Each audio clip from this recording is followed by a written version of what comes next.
And if I could just please ask you all just to please subscribe to the channel and like the videos, that would be greatly appreciated, as that's really going to help grow my channel, which is something I'm really intending to do from this day onwards, is to really concentrate on growing this channel and putting videos out daily. So I'm going to be doing that, but please do help me grow this channel, because it's really important that my community are behind me and that I know that this is content that you're all going to enjoy and like. So it really is helpful to me.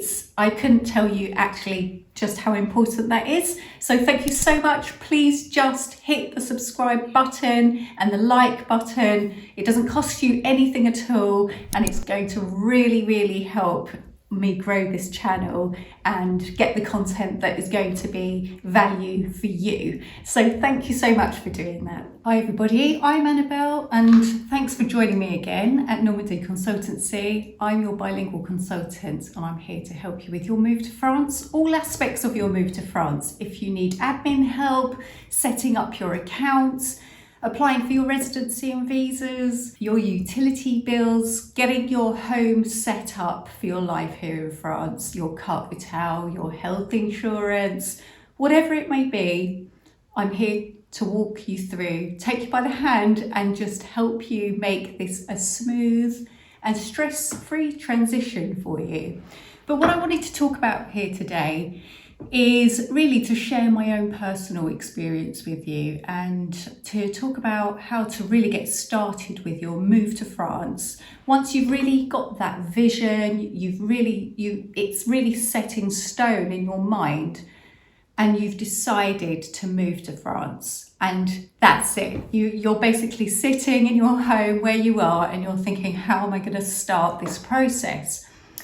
Now, I have been here a few times in this position, and now I am finally settled in France for good, which is a good feeling, because I don't have to worry about getting everything uprooted and making that big move. But I can totally understand the stress, the worry, the concerns, that really just thinking where to start.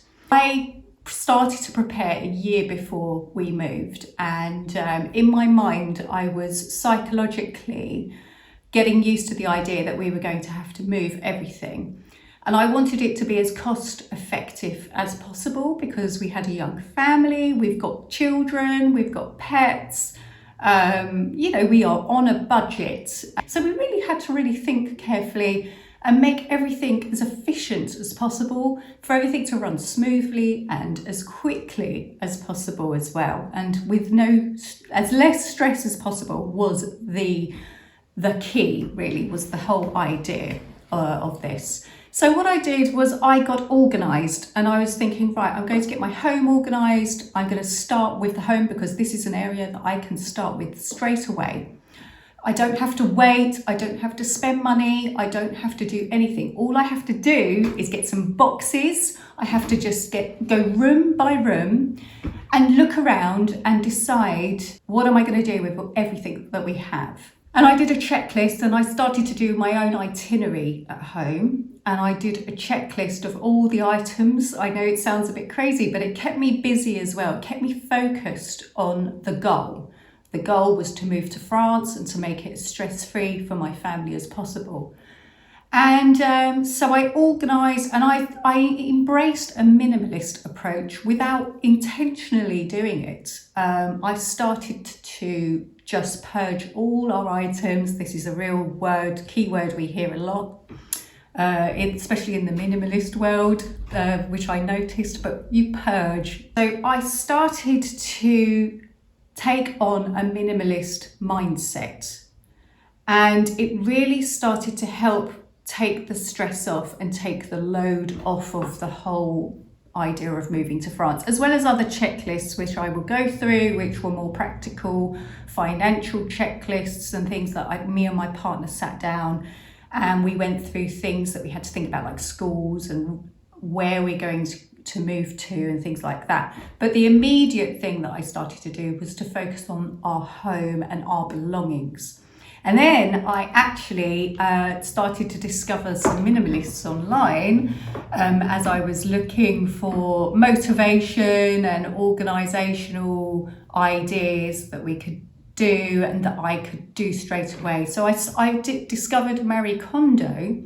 She's a Japanese minimalist, and I'm sure many people do know of her, who have heard of her, because she is just one of the most amazing minimalists. I think in my mind, she was just a godsend.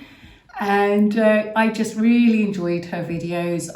So I think just finding somebody like that who inspires you, somebody who's going to be helpful and give you some really good ideas, and you just pick things up, you look at them, you go, do I love this? Does it bring me happiness? Do I use it? Is it useful? Or does it bring me joy? Which is it's the whole idea of, does this item bring me joy or not?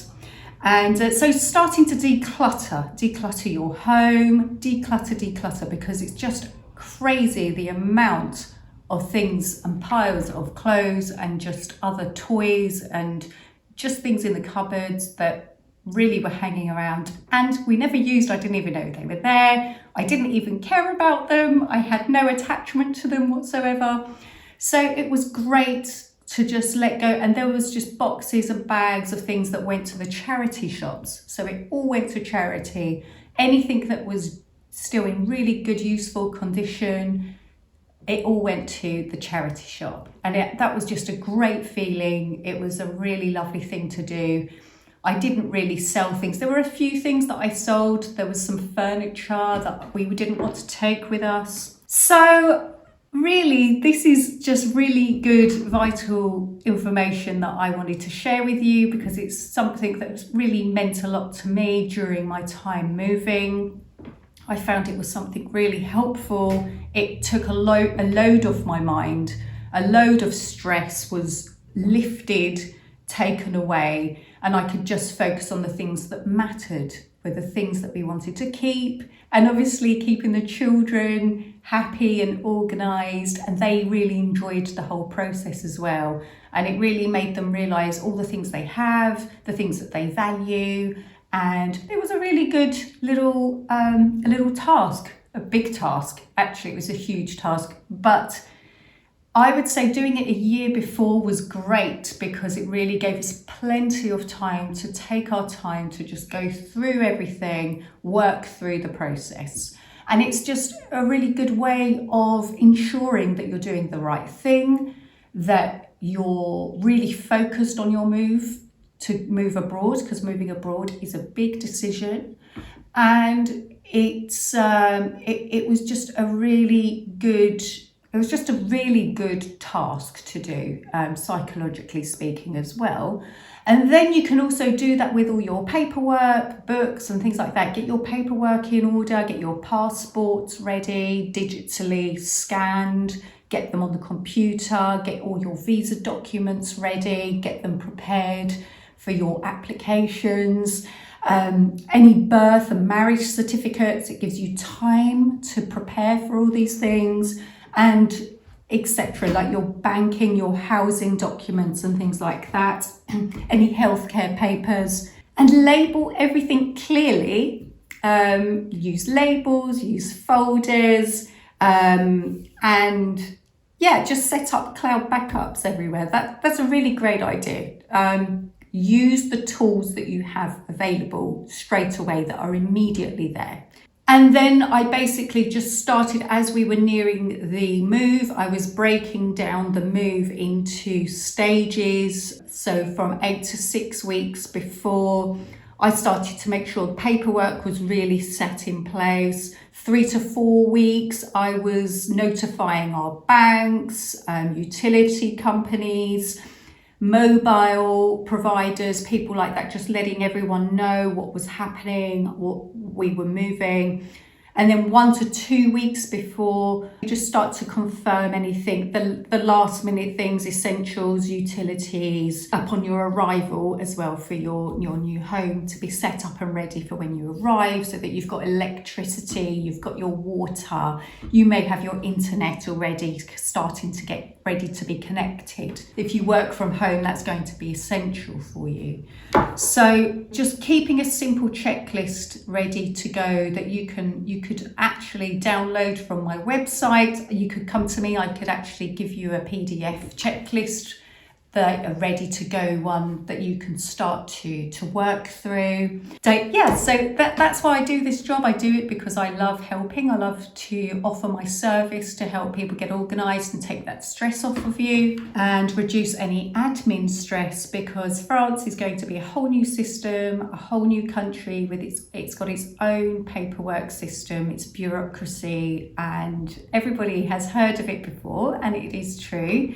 And there are ways to get round things, but if you don't have time, if you're not familiar with the system, if you have little knowledge of French and speaking the language still, and you're still in the early stages of learning, then please use my contact form on my website and you can come to me directly. You can ask, you can have a discussion with me. I offer a free consultation. We can walk through things. I can give you some advice, and I can also tailor any quotes for any specific services that you might need that aren't on my price list already. Okay, so I hope this has been of some help to you. Please go and visit my blog on my website, www.normandyconsultancy.com. I do updates, regular updates on my blog that might be of help and of interest for you on moving to France and anything related to life in France. And you can email me at normandyconsultancy@gmail.com. Okay, so I look forward to hearing from you and good luck.